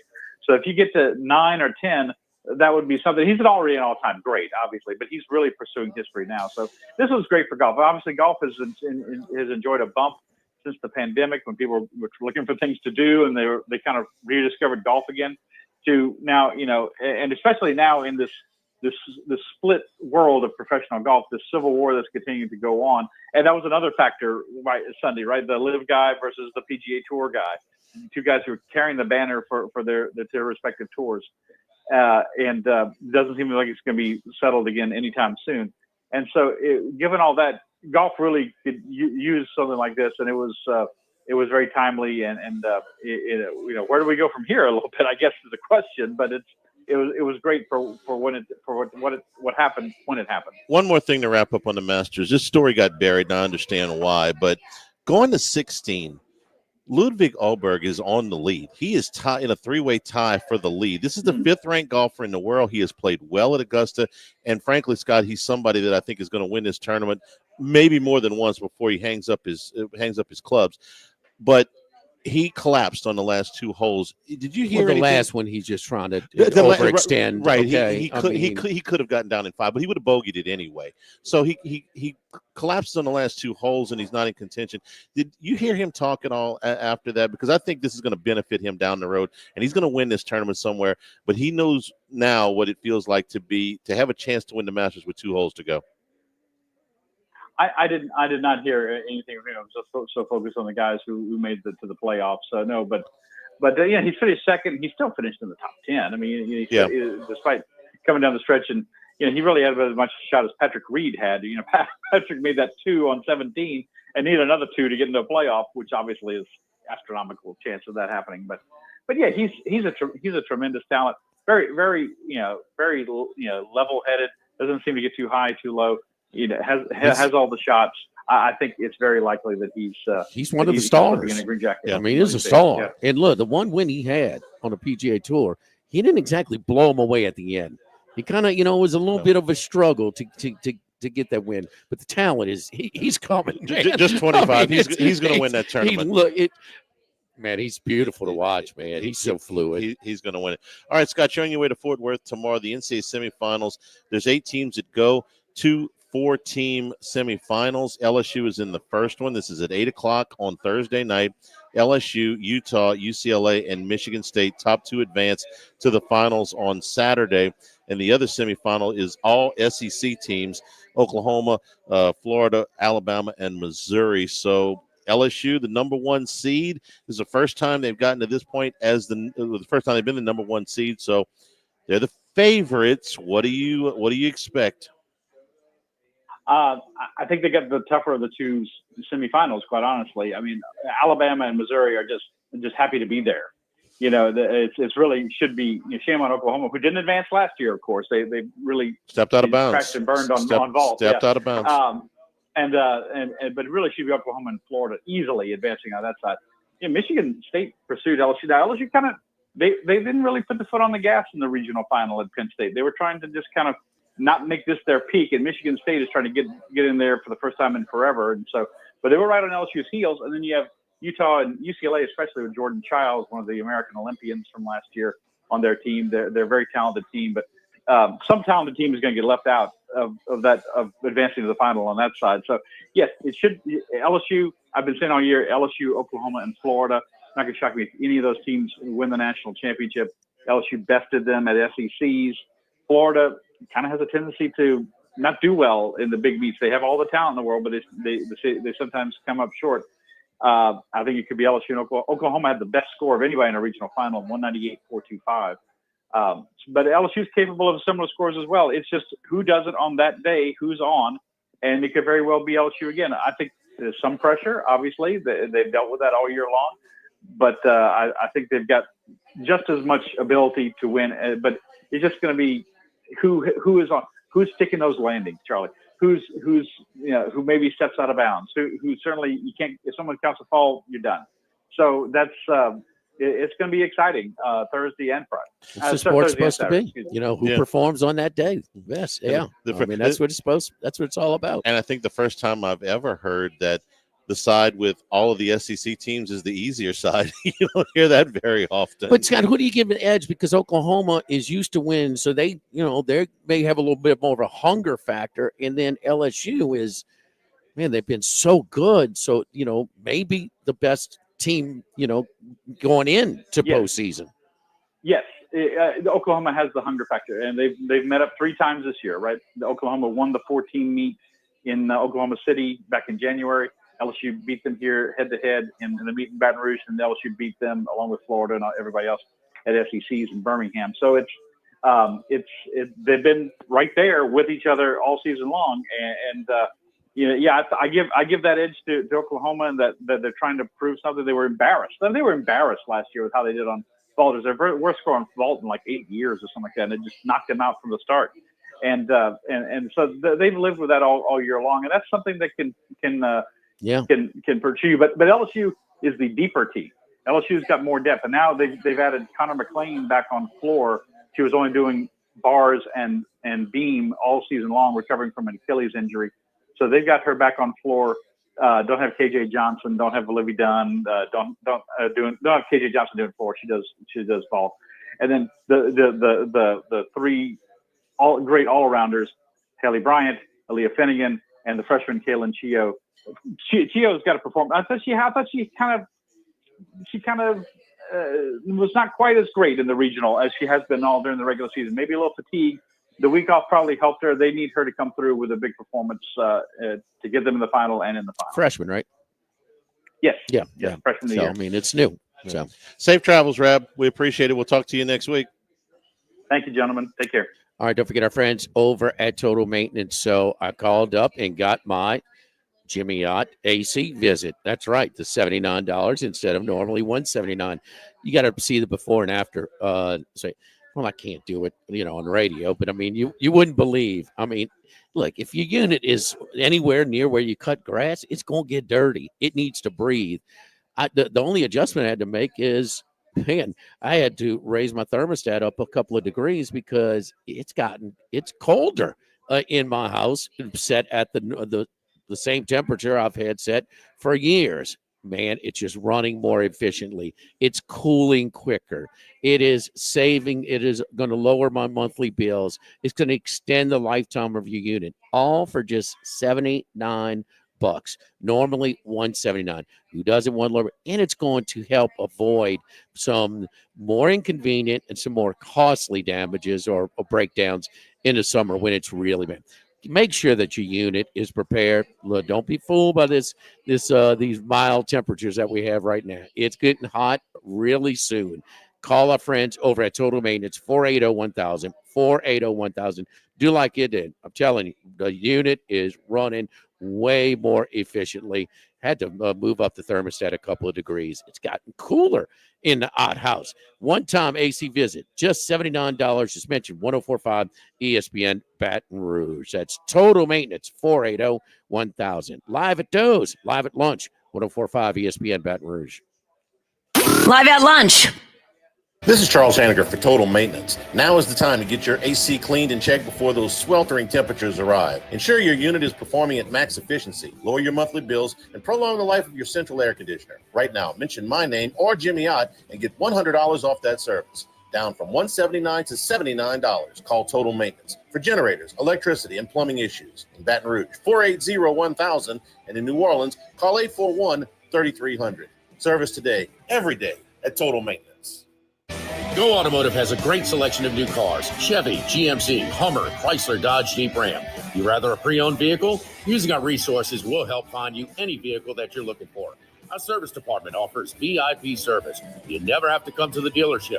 We'll pick up the vehicle at your home or office, drop off a loaner, service the vehicle, and return it when it's done. Mention my name, Jimmy Ott, for VIP pricing. The Chevy Tahoe I drive came from Go Automotive. That's Go Automotive in LaPlace and Plaquemine. We're here to examine things that get better with age, like this bottle of Chateau Lafite Rothschild, vintage 1877. Age can make things more valuable, like this Picasso from his Blue Period, 1904. And treasured, like this Roto-Rooter jingle, 1954. Roto-Rooter jingle? Just listen to it. Oh, Roto-Rooter, that's the name. And the weasel travels down the drain. Roto-Rooter. The timeless melody. Roto-Rooter? The lithe arrangement. But it's a clog-busting company. Wrong there. Roto-Rooter has grown into more than a clog-busting company. They're North America's largest full-service plumber and drain cleaner. And when you need Roto-Rooter, remembering this jingle can be priceless. Roto-Rooter. For all of your plumbing and drainage solutions, call Roto-Rooter in Baton Rouge at 925-8710. That's 925-8710. When it comes to celebrating life, there's no better place than Ruffino's. With locations in Baton Rouge and Lafayette, Ruffino's is a steak, seafood, and Italian-inspired restaurant that focuses on the celebration of life, regardless of the occasion. Whether it's the food they serve or the service they provide, their goal is to ensure a remarkable experience for their guests that is always remembered. To view our menu, visit ruffinosrestaurant.com. Ruffino's, where Louisiana comes to celebrate life. The Grand Bayou Casino, conveniently located off I-10 at exit 139 in Gross Tech, offers the latest video poker machines 24 hours a day, 7 days a week. Got a great staff at the Grand Bayou Casino. Our inviting staff will greet you with complimentary coffee and sodas as you enjoy listening to the curated tunes in our comfortable seating. Make the trip to Grand Bayou Casino, where players are welcome. The Grand Bayou Casino, I-10 at the Gross Tech exit. If you or someone you know has a gambling problem, call 1-877-770-STOP. The Grand Bayou Casino. Congratulations are in order for one of my favorite places to eat, Snow's Seafood and Steaks, celebrating its 50th anniversary. That's right, since 1971, Snow's has been serving a wide assortment of menu items to please everyone. Steaks, seafood, gumbo, homemade soup, salad, specialty cocktails, great wine selection, and oh yes, the best white chocolate bread pudding that you'll find anywhere. It's the total dining experience. Happy 50th anniversary to my friends at Snow's Seafood and Steak, Airline Highway at Highway 74 in Gonzales. ALS is a progressive and neurodegenerative disease, and we need your help to find a cure. The mission of the ALS Association, Louisiana, Mississippi chapter, is to discover treatments and a cure for ALS, and to serve, advocate for, and empower people affected by ALS to live their lives to the fullest. Whether you are newly diagnosed, a military veteran, a caregiver, or someone looking to learn more about how to navigate living with ALS, they can help. Visit als.org to learn more. That's als.org.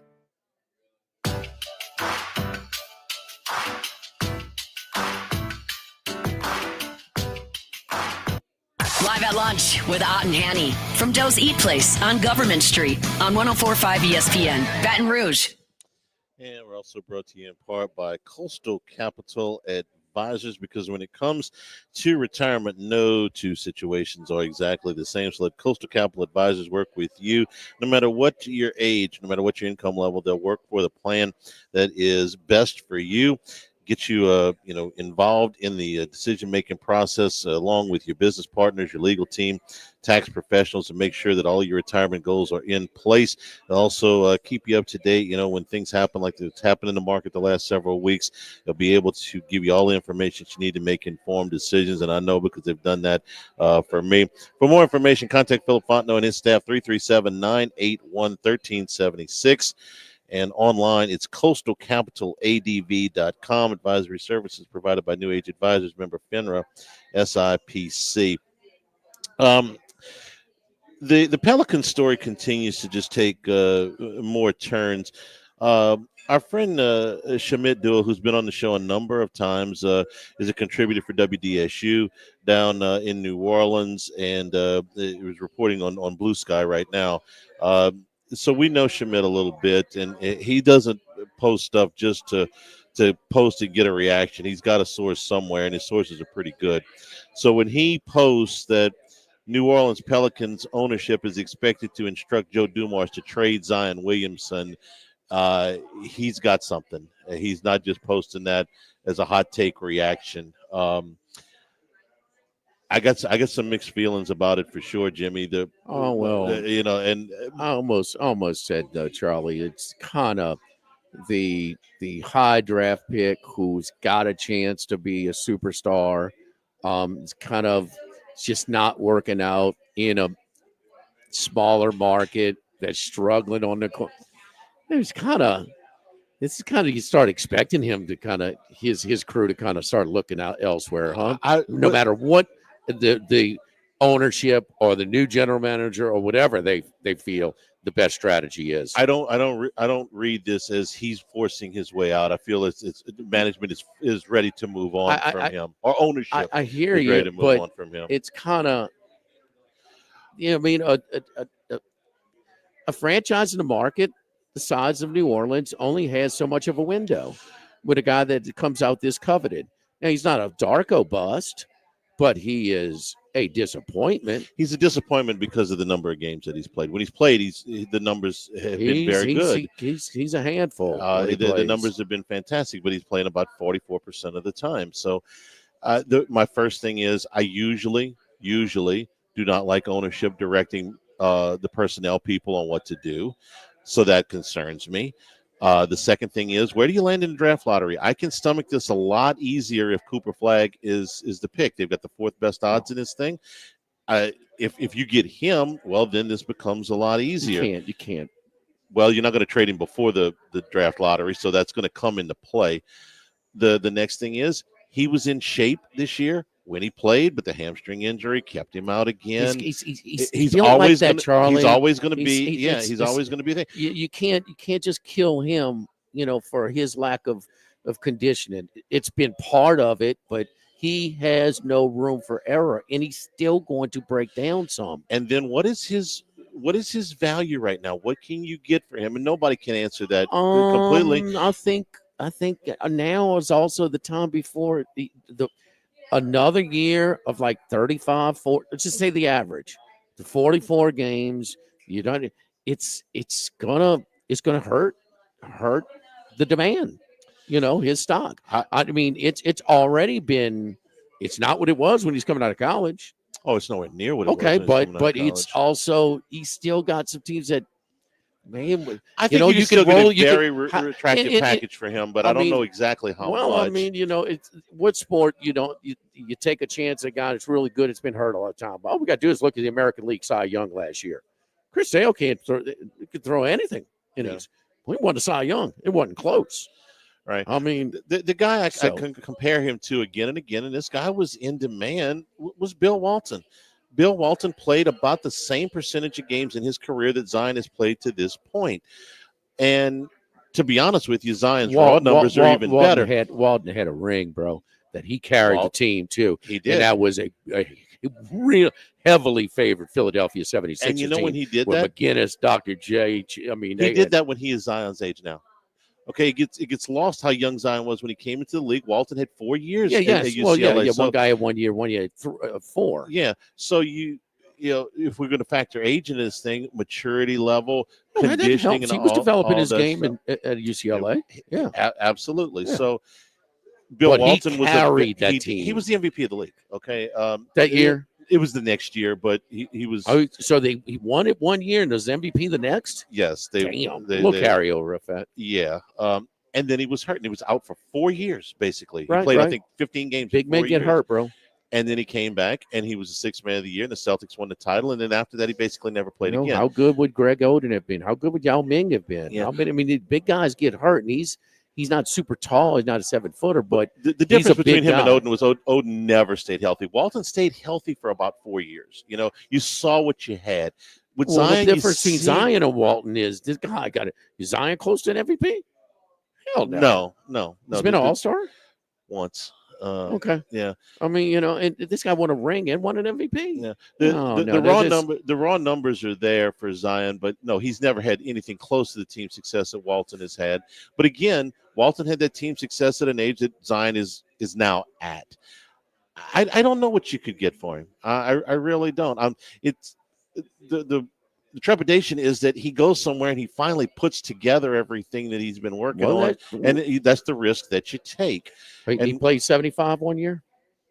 No, I think he played 64 the year Van Gundy was there. I think was the high. That's the watermark. high? 64, 62, something like close to that. 70. Yeah. Maybe it was 70. It was Let me look. something like that. The 44% I got right because I've written that. That's been burned into my brain. And the 30 last year, how do you want to look at it, positive or negative? That he was finally in shape. He got hurt anyway. So is it just a matter of conditioning, or like you're saying, is that body just always going to be, hey, top of the mark is going to be 60 games in a perfect year? The Van Gundy year, I think it was 64 games. I'm not positive. Whatever it is, it's not something that he is likely to have. 70, Charlie. Was it 70? Okay. Yeah. Last year. No, not last year. Last game 70. Last year, 23-24. Not this past year. He played 70 games. I thought it was the Van Gundy year. 70 games, Charlie. Okay. Well, one time in. Okay, I mean you get. I mean he's one season removed from playing the most games he's played. Yeah. 70. You're right. It was. There's some 61 in the Van Gundy year was what I was thinking about. So 2 years out of 6, because 1 year he missed altogether. The 22 season missed altogether. So 2 years out of 6, he's played over 60 games. Yes, correct. And the others aren't close. No. It's none, 29, 30, 24. I mean, so. I like every other person that follows the Pelicans is fatigued that we have to go through this every year. And I could see Gail Benson saying, okay, watching him get beat by 50 the other night, go, okay, that's it. We're changing the general manager. I'm bringing in somebody I know, and his first job is to get rid of Zion Williamson and get a return for him. That's a plausible scenario to me. I don't know if it's the right one, but it's a plausible There's got scenario. to be a little bit of malcontent with Zion's crew with New Orleans as well. It's got to be. He's got They one ain't got- guaranteed year left on his contract. I haven't heard that, but maybe. You don't think that's normal to have a little bit? I mean, 6 years. What have they done? Nothing. Okay. I mean, you've had him for 6 years. Yeah, and nothing has happened. So I mean, bad luck or not or whatever. Griffin's gone. I mean, it's a little bit of man. These people don't know what they're doing. These people can't take it. Everybody's breaking down. They never broke down before. I mean, part of it can be like, man, it's not. That's just natural for a big superstar to put past the blame. Not just look in the mirror for all of it. I wish it was coming off of that. I wish it was coming off that 70 game season. And I mean, is that his value would be a lot higher? If you ask people around the league, they know what they're doing in New Orleans. No. Okay. They All are. Right. Griffin had a lot of respect coming in, and most people like Willie Green. But as an organization, No, they are not. No, they've been a mess. Don't forget our friends at Workbox. Workbox service can handle all of your movable storage needs, commercial or residential. Their shipping containers they come in all sizes, 8x8, 8x10, 8x20, even 8x40 feet, not just one size. It can be customized for any use. Need a lunchroom? No problem. You need a portable office? No problem. You need dual purpose, part office, part storage? No problem. A work site for your workers, plumbers, welders, whatever it is, climate control, air conditioning, shelving, lighting, different materials, whatever you need, hunting, for hunting, you name it, we can customize these things to your liking. Give my buddy Martin Padial and Workbox a call at 343-4886. That's 343-4886 and workboxllc.com. Live at Doe's, live at lunch, 104.5 ESPN Baton Rouge. Live at lunch. By now, you know that we do our show every other Tuesday at the Crown Town Room at Doe's Eat Place. The Crown Town Room is ideal for larger groups, or if you just want to watch the game on one of our 3 large. Just a reminder for a second, no here. Yeah. Gotcha. Okay.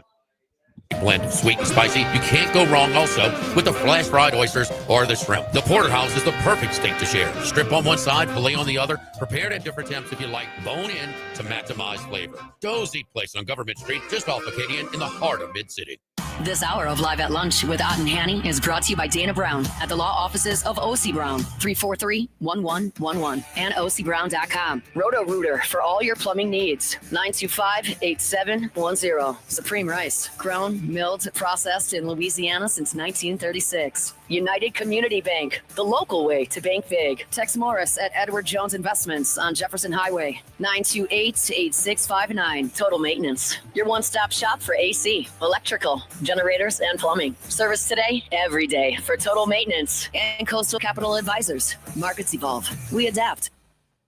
The Live at Lunch with Ott and Hanny Restaurant Club. Sammy's Grill on Highland Road. A hometown favorite for tailgating and watching LSU games since 1988. Louisiana Lagniappe on Perkins and Bluebonnet. Winner of the most 225's Best of Awards. Snow Seafood and Steak for over 50 years on Airline, Highway, and Highway 74 in Gonzales. Doe's Eat Place for hand-cut steaks on Government Street and Mid-City. Louis Cafe, a Baton Rouge landmark since 1941. Just outside the north gates of LSU. Fin Bomb, sushi, burrito, poke, ramen at Burbank and Lee. And Phil's Oyster Bar since 1950 on Government Street to now in the South Downs Shopping Center.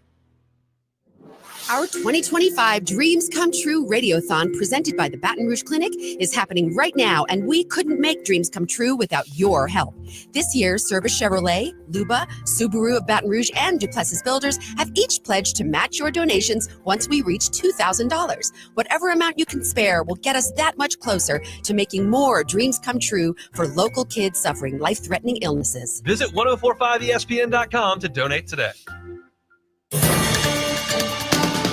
With all of the financial headlines, are you worried if your retirement savings will last? The market's ups and downs can keep you guessing, especially if you're approaching retirement or considering it. If you have more questions and answers about what's next, let's work together to help ensure you're prepared for your journey. After all, retirement isn't the end of the trek, it's a new beginning. Stop by your local Edward Jones advisor. Tex Morris on Jefferson. Edward Jones, member SIPC. Need more space? Workbox LLC has the storage solutions you can count on.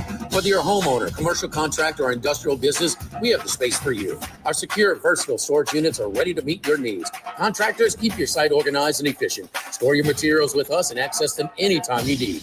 Businesses, industries of any size, Workbox LLC is your trusted partner for flexible, safe storage. Workbox 343-4886 and workboxllc.com. Running a business can be difficult enough without the right relationship with your bank. With United Community Bank's local business bankers, you're not just a number, you're a partner. Contact Heath Meir, Nicole Glover, Hunter Creed, David Campbell, or David Henry to discuss how we can help your business today. United Community Bank, the local way to bank big. Locations from Baton Rouge to Golden Meadow. We've been serving the people of Southern Louisiana for over 60 years. United Community Bank, member FDIC, equal housing lender.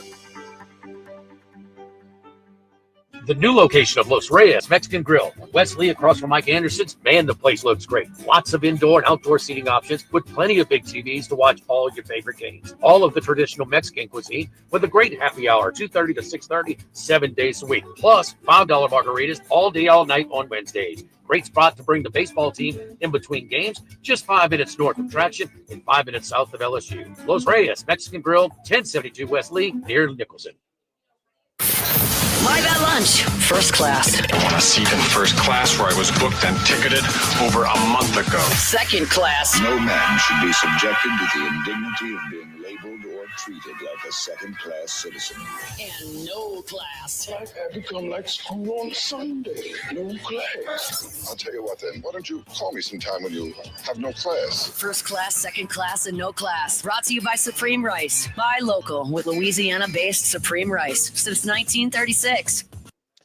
And return here at Doe's, first class, second class, no class. Jimmy, I'm going to let you go for first class here because we lost a friend fairly recently. Yeah, a few weeks has passed. So, been in and out of town and on vacation. And so, we've done this show. We do it on location. And one of the locations we did for quite some time was Louis Cafe.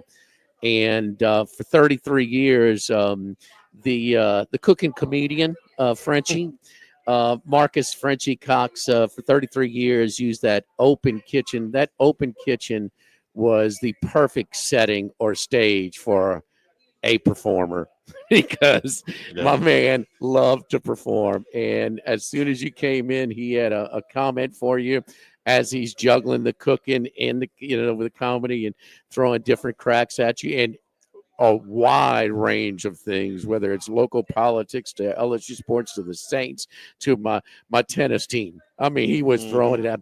And so one day, in a couple of days, come to me because one day I forget what was going on, but we were doing a show, and I said, Frenchie, man, my co-host is out today. You want to do the show with me?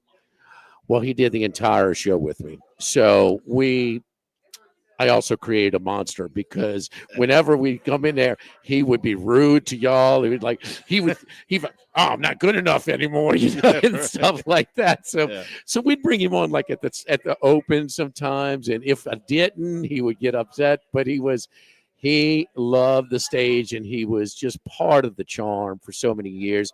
You could tell the accent growing up in Avoyelles Parish. Cooking became second nature because he would always credit his mother with his love of cooking, but also he joined the military early and formally trained at Cordon Bleu in France as part of serving in the military. Yeah. So, but that show, and he'd always bring it back and ask me for all the characters who would come around. But you know what? So when Ethan was a baby, I'd bring him over on Sundays and try and squeeze in Louis and to get him dinosaur-shaped pancakes that Frenchie used to like to do, and he was funny. And so then one day was show, and Ethan's 3 or 4, and Malia's at work, and I can't find a sitter. And so he had to come with me to Louis. Well, what does he want? Can he make the dinosaur pancakes only lasted so long. Then he's like on the curtains, and the chocolate milk only lasted so long. And he's trying it's kind of hanging on the curtains by the windows. And so as people are coming into Louis, welcome to Louis Daycare, make yourself, so just off the cuff things like that, and he would always talk about, oh my God, I hadn't seen you since you were climbing on my curtains over here. Yeah. Just full of life, full of, he'd give it to you sometimes, he'd praise you sometimes, never met us there, but just, for 33 years. And listen, he worked at Jubin's, he worked at Phil's Oyster Bar, but for 33 years, he was a staple, and that was his stage, man. And, I brought him home, we'd hang out sometimes, I'd go visit, and when you get him away from the stage, he would chill out a little bit. He wasn't always, but he was a kind soul who will be missed, but never, ever forgotten. And, our colleague, Jim Inkster, from Tiger Rag and WRKF and, just forever, doing similar things with us. Always just thought the world of Louis and Frenchie, and just would always, just talk with me about him. So, he wanted to I just wanted to take the time. It's been a few weeks. He passed at the age of 71, gone, but trust me, brother, you are not forgotten. You know who he reminded me of?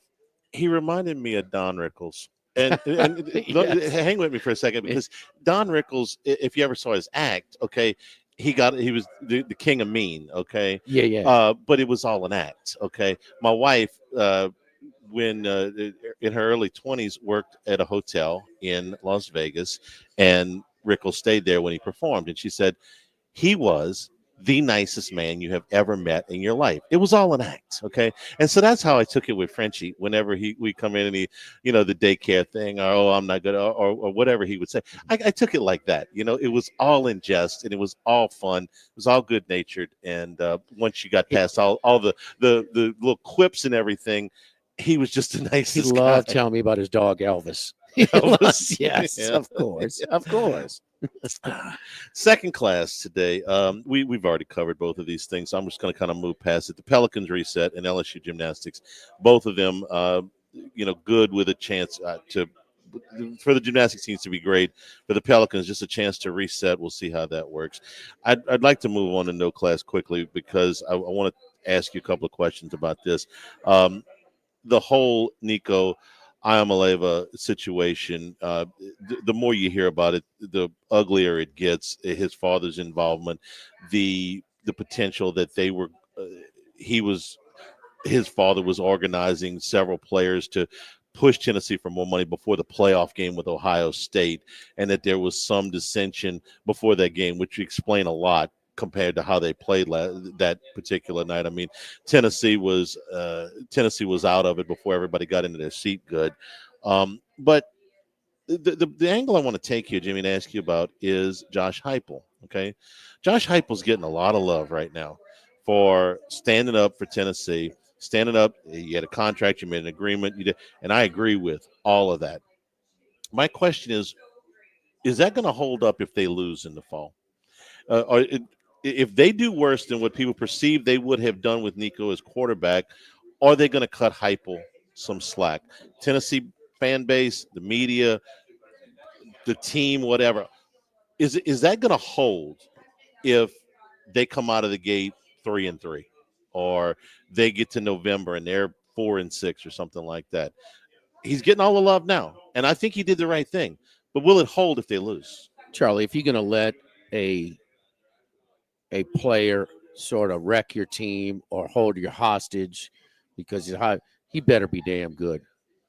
Lawrence Taylor was not a perfect gentleman off the field. No. Miss me, but damn it. I mean, he helped you win games. Nico's not that good. And, life's a poker game, and he's overplaying his hand. And, you're not good enough for me. And I just told you yesterday, there's more of these that happen. And now it's coming out. I mean, so you did it when we're getting ready to play in the playoff game. Remember how many fans went to Columbus and bought all Ohio State's? They got the code some kind of way, and everybody was down on day at the time. Embarrassed the don't let them Ohio State fans peacock. Man, I saw it. Were you in the stands that night? That's what I want to know. When your team needed you the most, were you in the stands at that time? Because there's a lot more now. But man, Tennessee embarrassed. Man, think about the excitement level for that program to break through and play their first playoff game, and you got this crap going on. Listen, forget it. It's not going back to where it was, but it's also got to be controlled. There is a balance. There is a balance somewhere, and it's the coaches are getting paid a lot of money to figure it out. But Charlie, this goes way before NIL, pay for play, everything, unlimited transfers. Every coach has dealt with a star player who is a problem. Well, I can think of one right here. Okay. Every coach has dealt with one that's like, okay, I got to maintain. I can't hold my whole team to one standard and let one guy, embarrass me with my my policies. Yep. Okay. But then, but Parcells tells, bro, you better figure out how to coexist with this guy, because this guy is, and my dad has cut some really good players from his team, growing up, because he couldn't hold the rest of the team to that same standard if he didn't hold that guy. And man, that's when you get leaders are. And that's when you got a guy like Joe Burrow, who's your best player, who works harder than anybody else. You're hearing about Paige Beckers right now. I mean, that's when you got something, man, because the coach can only preach so much, man. You need a little help from your star players. I agree with all of that. All I know is that when Les Miles ran Ryan Perrilloux off because he had become too much of a distraction off the field, he was given a lot of credit for it in the spring. And when they were throwing pick sixes left and right in the fall, everybody forgot that, they'd be better off with Perrilloux as a quarterback, but they had to run him off. He's paid to win. Yeah. No. He's paid to win. I don't think he's going to get any credit for it. But I don't think right now Nico's no Perrilloux. No, he's not. No. He's not. No. Take a break. Come back. Wrap things up here. Doze Eat Place, 104.5 ESPN Baton Rouge. Live at lunch. This is Charles Hanniger for Coastal Capital Advisors. When it comes to retirement, no two situations are alike. So, Finbon tomorrow. Okay. Whenever.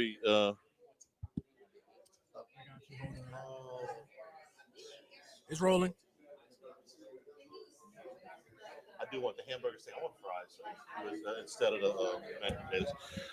All right. It's rolling. You can go. This is Charles Hanniger. Join us for the Wednesday edition of Live at Lunch from Fimbom Sushi Burrito Poke Ramen right next to Rouse's. Wait a minute. We don't have. This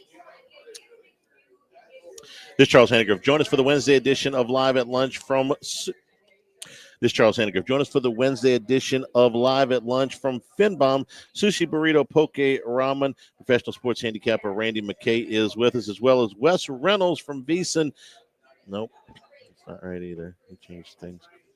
This is Charles Hanniger. Join us for the Wednesday edition of Live at Lunch from Fimbom Sushi Burrito Poke Ramen. Professional sports handicapper Randy McKay joins us, and Wes Reynolds from VEASAN Live at Lunch. 11 a.m. Wednesday on 104.5 ESPN Baton Rouge. Rouge and Duplessis Builders have each pledged to match your donations once we reach $2,000. Whatever amount you can spare will get us that much closer to making more dreams come true for local kids suffering life-threatening illnesses. Visit 1045ESPN.com to donate today. Since the 1930s, Supreme Rice has delighted their customers for all of your favorite South Louisiana dishes. Whether you like the brown, long grain, medium grain, jasmine, or the new parboiled rice, Supreme Rice makes your favorite dishes even better. They even have a healthy low glycemic rice, a great option for diabetics and those who have high insulin resistance. Supreme Rice is proud to be part of the Climate Smart program, which promotes water conservation and reduces methane emissions so future generations of Louisiana farmers can enjoy the same benefits. For more information and great recipes, find them online at supremerice.com. We're here to examine things that get better with age, like this bottle of Chateau Lafite Rothschild, vintage 1877. Age can make things more valuable, like this Picasso from his Blue Period, 1904. And treasured, like this Roto-Rooter jingle, 1954. Roto-Rooter jingle? Just listen to it. Oh, Roto-Rooter, that's the name. And the winkle travels down the drain. Roto-Rooter. A timeless melody. Roto-Rooter? The lithe arrangement. But it's a clog-busting company. Wrong there. Roto-Rooter has grown into more than a clog-busting company. They're North America's largest full-service plumber and drain cleaner. And when you need Roto-Rooter, remembering this jingle can be priceless. Roto-Rooter. For all of your plumbing and drainage solutions, call Roto-Rooter in Baton Rouge at 925-8710. That's 925-8710. Now, everybody's been to Louis Cafe by campus. Heck, it's been around since over 80 years now. We're still doing delicious omelets like the Mitchell, cheesy grits, Big Cheesy Lou, and those Louis Original Cajun hash browns. We now offer a pickup window. Just call in your order at 346-8221. Give us 15 or 20 minutes, and we'll have it ready for you. Our hours are now 6:30 a.m. to 2:30 p.m., 7 days a week. So next time you visit campus, make it a point to stop by and visit an old friend. Louis Cafe, just outside the north gates of LSU. This is Charles Hanniger for Total Maintenance. Now is the time to get your AC cleaned and checked before those sweltering temperatures arrive. Ensure your unit is performing at max efficiency, lower your monthly bills, and prolong the life of your central air conditioner. Right now, mention my name or Jimmy Ott and get $100 off that service. Down from $179 to $79. Call Total Maintenance for generators, electricity, and plumbing issues. In Baton Rouge, 480-1000, and in New Orleans, call 841-3300. Service today, every day at Total Maintenance.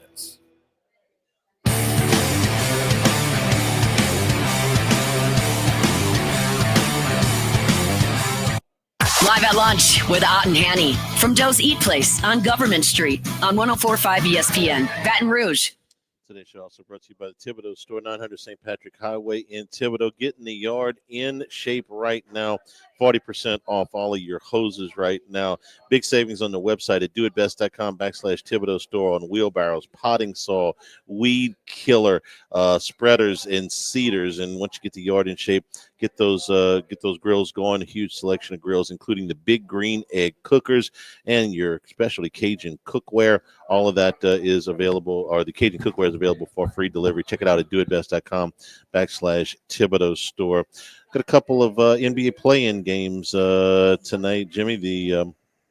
We got one pick from Andy, Grizzlies and Warriors. He likes the over in that game at 227.5. Also, the Hawks and the Magic tough, tonight, man, with Jimmy Butler. You know, yeah, they really have. I mean, there's no doubt about that. And boy, Memphis is kind of a they faded easily. I mean, Houston won that division easily. That was they had the lead for a little bit, and but Houston sewed that thing up with about 5-6 games to go.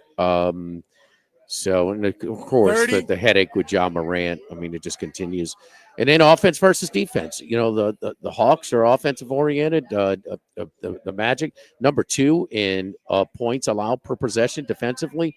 But the Hawks certainly more battle-tested in the postseason. These are the 7 versus 8 games. The winners move into the playoff round. Tomorrow we'll be at FinBomb. Thanks to the folks here at Doe's. For Jimmy Ott, for Jordan Kinchins, I'm Charles Hanniger saying thank you and good afternoon. And stay tuned for Hunt Palmer on 104.5 ESPN Baton Rouge.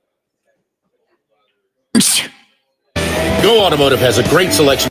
All right, guys. I'll have a good one.